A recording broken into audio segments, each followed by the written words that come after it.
ଆଜି ରାତିରେ ସେ ମହିଳା ତୁମକୁ ଫୋନ୍ କରିବ, ହାତ ଧରି ରୁମ୍କୁ ଡାକିବ ଆଉ ଯାହା ଚାହିଁବେ ତାହା କରିବାକୁ ଦେବ।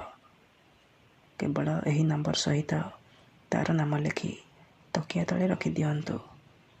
ଗ୍ୟାରେଣ୍ଟି ଦେଉଛି, ଯେତେ ସୁନ୍ଦରୀ ଝିଅ ହେଇଥାଉ ବା ପଡ଼ିଶା ଘର ସୁନ୍ଦରୀ ଭାଉଜ ତୁମ ପାଖକୁ ଆସିବା ପାଇଁ ବାଧ୍ୟ ହେବ। ଯାହା ଚାହିଁବେ ତାହା କରିବାକୁ ଦେବ। ହଁ ଦର୍ଶକ ବନ୍ଧୁ, ଆଜିର ଏହି ଭିଡ଼ିଓଟିରେ ମୁଁ ଆପଣଙ୍କୁ ଶିଖେଇବି ଏମିତି ଏକ ମହାଶକ୍ତିଶାଳୀ ବଶୀକରଣ ନମ୍ବର। ଏହି ନମ୍ବର ସହିତ ଆପଣ ଯେଉଁ ଝିଅ ବା ବିବାହିତା ମହିଳାର ନାମ ଲେଖି ତକିଆ ତଳେ ରଖିଦେବେ, ସିଏ ଆପଣଙ୍କ ପାଖକୁ ଆସିବା ପାଇଁ ବାଧ୍ୟ ହେବ।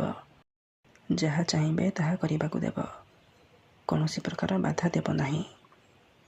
ଏହି ବଶୀକରଣ କରିବା ପାଇଁ ଆପଣଙ୍କୁ କୌଣସି ପ୍ରକାର ମନ୍ତ୍ରତନ୍ତ୍ର କରିବାକୁ ପଡ଼ିବନି କିମ୍ବା କିଛି ବି ପଇସା ଖର୍ଚ୍ଚ କରିବାକୁ ପଡ଼ିବନି। କେବଳ ମୁଁ ଆପଣଙ୍କୁ ଗୋଟିଏ ନମ୍ବର ଶିଖେଇବି। ସେହି ନମ୍ବର ସହିତ ଆପଣ ଭଲ ପାଉଥିବା ଝିଅର ବା ସୁନ୍ଦରୀ ଭାଉଜର ନାମ ଲେଖି ତକିଆ ତଳେ ରଖିଦେବେ। ଗ୍ୟାରେଣ୍ଟି ଦେଉଛି, ଯେମିତି ଆପଣ ଏପଟେ ଏହି ବିଧିକୁ କରିବେ, ସେପଟେ ସିଏ ଆପଣଙ୍କ ଆଡ଼କୁ ଆକର୍ଷିତ ହେବାକୁ ଲାଗିବ। ପାଗେଳି ପରି ଆପଣଙ୍କୁ ଭଲ ପାଇବାକୁ ଲାଗିବ। ନମସ୍କାର ଦର୍ଶକ ବନ୍ଧୁ, ଏସ୍ ମନ୍ତ୍ର ଚ୍ୟାନେଲରେ ଆପଣମାନଙ୍କୁ ସ୍ୱାଗତ। ଯଦି ଆପଣ ସୁନ୍ଦରୀରୁ ସୁନ୍ଦରୀ ଝିଅକୁ ମନେ ମନେ ଭଲ ପାଉଛନ୍ତି, ପଡ଼ିଶା ଘର ସୁନ୍ଦରୀ ଭାଉଜ ଆଡ଼କୁ ଆକର୍ଷିତ ହେଉଛନ୍ତି, କିନ୍ତୁ ଯେତେ ଚେଷ୍ଟା କଲେ ମଧ୍ୟ ତାକୁ ପଟେଇ ପାରୁନାହାନ୍ତି, ତାକୁ ନିଜର ମନ କଥା କହିବାକୁ ଡରୁଛନ୍ତି, ଆଉ ଆପଣ ଚାହୁଁଛନ୍ତି କି ସେ ନିଜେ ଆସି ଆପଣଙ୍କୁ ଭଲ ପାଉଛି ବୋଲି କହୁ, ଆପଣଙ୍କର ସବୁ ଇଚ୍ଛା ପୂରଣ କରୁ, ତେବେ ଆଜିର ଏହି ବଶୀକରଣ ଭିଡ଼ିଓଟି ଆପଣଙ୍କର କାମରେ ଆସିବ। କାରଣ ଆଜିର ଏହି ଭିଡ଼ିଓଟିରେ ମୁଁ ଆପଣଙ୍କ ପାଇଁ ଆମର ତନ୍ତ୍ରଶାସ୍ତ୍ରରୁ ନେଇ ଆସିଛି ନାରୀ ମୋହିନୀ ବଶୀକରଣ ବିଦ୍ୟା, ଝିଅ ପଟେଇବା ପାଇଁ ବଶୀକରଣ ବିଦ୍ୟା। ଏହି ବଶୀକରଣ ସାହାଯ୍ୟରେ ଆପଣ ସୁନ୍ଦରୀରୁ ସୁନ୍ଦରୀ ଝିଅକୁ ମୁହୂର୍ତ୍ତକ ଭିତରେ ନିଜ ବଶରେ କରିପାରିବେ। ପଡ଼ିଶା ଘର ସୁନ୍ଦରୀ ଭାଉଜଠାରୁ ନିଜର ମନ ମୁତାବକ କାମ ହାସଲ କରିପାରିବେ। କିନ୍ତୁ ମୋର ଆପଣମାନଙ୍କୁ ଅନୁରୋଧ କି ମନରେ କୌଣସି ଖରାପ ଉଦ୍ଦେଶ୍ୟ କିମ୍ବା କୌଣସି ଖରାପ କାମ ପାଇଁ ଆପଣ ଏହି ବଶୀକରଣକୁ ପ୍ରୟୋଗ କରିବେନି। କାହିଁକିନା ଏହି ବଶୀକରଣର କୌଣସି ପ୍ରକାର କାଟ ନାହିଁ। ଯେଉଁ ଝିଅ ବା ବିବାହିତା ମହିଳା ଉପରେ ଏହି ବଶୀକରଣକୁ ମାତ୍ର ଗୋଟିଏ ଥର ପ୍ରୟୋଗ କରିଦେବେ, ସିଏ ସେହି ସମୟଠାରୁ ଆପଣଙ୍କ ଆଡ଼କୁ ଆକର୍ଷିତ ହେବାକୁ ଲାଗିବ, ଆପଣଙ୍କୁ ଭଲ ପାଇବାକୁ ଲାଗିବ, ଆପଣଙ୍କୁ ନ ଦେଖି ରହିପାରିବନି। ତେଣୁ ଯଦି ଆପଣ ଝିଅ ପଟେଇବାକୁ ଚାହୁଁଛନ୍ତି, ବିବାହିତା ମହିଳାକୁ ପଟେଇବାକୁ ଚାହୁଁଛନ୍ତି, ତେବେ ଆଜିର ଏହି ଭିଡ଼ିଓଟିକୁ ପୁରା ଧ୍ୟାନର ସହିତ ଶେଷ ପର୍ଯ୍ୟନ୍ତ ଦେଖନ୍ତୁ। ଅଧାରୁ ଛାଡ଼ିକି ପଳେଇଲେ କିମ୍ବା କାଟି କାଟି ଦେଖିଲେ ଆପଣ କିଛି ବି ବୁଝିପାରିବେନି। ଆଉ ପରେ ଆପଣ କହିବେ, ଗୁରୁଜୀ ଆପଣଙ୍କର ବଶୀକରଣ କାମ କରୁନି।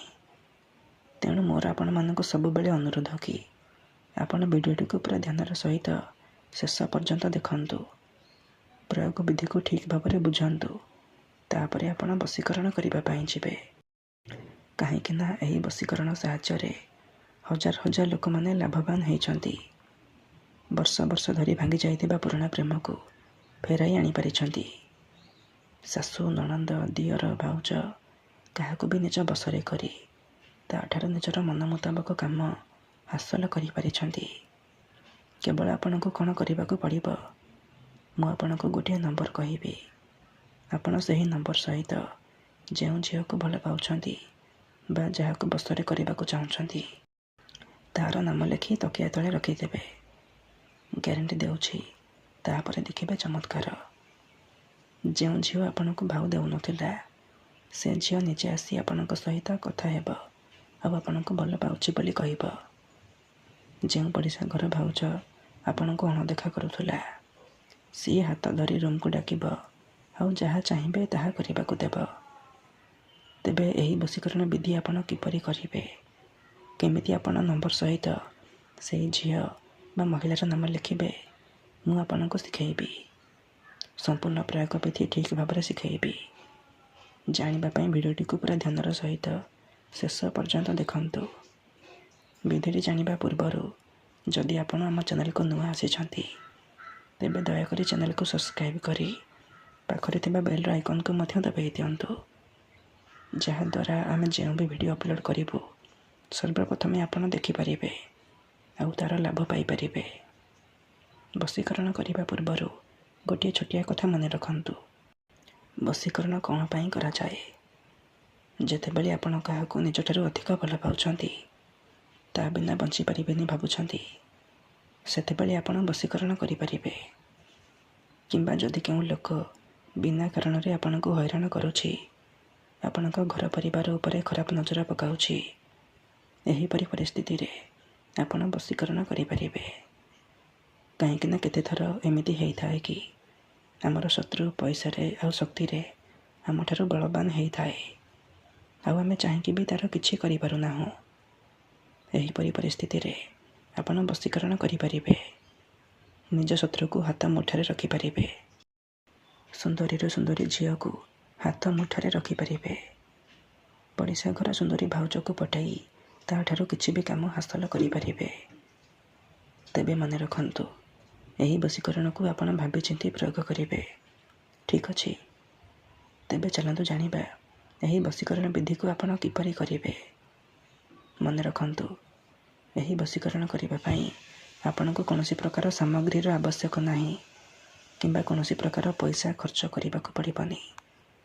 କେବଳ ଆପଣ ଖଣ୍ଡେ ସାଧା କାଗଜ ଆଣିବେ ଆଉ କଳା ରଙ୍ଗର କଲମ ଆଣିବେ, ଯାହାଦ୍ୱାରା ଆପଣ ଏହି ବଶୀକରଣକୁ କରିପାରିବେ। ପ୍ରଥମେ ଆପଣ କ'ଣ କରିବେ? ଖଣ୍ଡେ ସାଧା କାଗଜ ଆଉ କଳା କଲମ ଆଣିସାରିବା ପରେ ଭଲ ଭାବରେ ହାତ ଗୋଡ଼ ମୁହଁ ଧୋଇକି ସଫା ବସ୍ତ୍ର ପିନ୍ଧିକି ଆପଣ ଏହି ବଶୀକରଣକୁ ଆରମ୍ଭ କରିବେ। ମନେ ରଖନ୍ତୁ, ଏହି ବଶୀକରଣ ବିଧିକୁ ଆପଣ କେବଳ ଶୁକ୍ରବାର ଦିନ କରିବେ। ରାତିରେ ଶୋଇବା ପୂର୍ବରୁ କରିବେ। ନିଜର ଶୋଇବା ଘରେ ଆପଣ ଏହି ବଶୀକରଣକୁ କରିବେ। ଠିକ୍ ଅଛି? ପ୍ରଥମେ ଆପଣ କ'ଣ କରିବେ? ଗୋଟିଏ ଆସନ ପକାଇକି ଦକ୍ଷିଣ ଦିଗକୁ ମୁହଁ କରିକି ବସି ପଡ଼ିବେ। ତାପରେ ଯେଉଁ କାଗଜ ଆଣିଛନ୍ତି ସେହି କାଗଜରେ ଆପଣ ସେଇ ଝିଅ ବା ମହିଳାର ନାମ ଲେଖିବେ ଆଉ ତା ପାଖରେ ଆପଣ ନିଜର ନାମ ଲେଖିବେ। ଦେଖନ୍ତୁ, ମନେକର ଆପଣ ଯେଉଁ ଝିଅ ବା ମହିଳାକୁ ନିଜ ବଶରେ କରିବାକୁ ଚାହୁଁଛନ୍ତି ତା'ର ନାମ ହେଉଛି ପିଙ୍କି ଆଉ ଆପଣଙ୍କର ନାମ ରାଜା। ତେବେ ଆପଣ ପ୍ରଥମେ ଲେଖିବେ ପିଙ୍କି ଆଉ ତା ପାଖରେ ଲେଖିବେ ରାଜା। ନାମ ଲେଖି ସାରିବା ପରେ ତା ତଳେ ଆପଣ 3ଟି ନମ୍ବର ଲେଖିବେ, 7, 8, 6। ଏହି 3ଟି ନମ୍ବର ଲେଖି ସାରିବା ପରେ ତା ତଳେ ଆପଣ ଗୋଟିଏ ମୁସଲିମ ବଶୀକରଣ ମନ୍ତ୍ର ଲେଖିବେ। ମନ୍ତ୍ରଟି ଏହିପରି, ୟା ଆଲ୍ଲା ଲାଏଲା ରଫିଓ। ଏହି ମନ୍ତ୍ରକୁ ଆପଣ ଲେଖିବେ। ଲେଖିସାରିବା ପରେ ସେ କାଗଜକୁ ଭଲ ଭାବରେ ଡାହାଣ ହାତରେ ମୁଠେଇକି ଧରିବେ ଆଉ ଆଖି ବନ୍ଦ କରିକି ସେହି ଝିଅ ବା ମହିଳାକୁ ମନେ ମନେ ଭାବିବେ। ତା'ର ମୁହଁକୁ ନିଜ ମନରେ ଭାବିବେ। ତାପରେ ଏହି ମୁସଲିମ ବଶୀକରଣ ମନ୍ତ୍ରକୁ ଆପଣ 7 ଥର ପଢ଼ିବେ। ୟା ଆଲ୍ଲା ଲାଏଲା ରଫିଓ, ୟା ଆଲ୍ଲା ଲାଏଲା ରଫିଓ।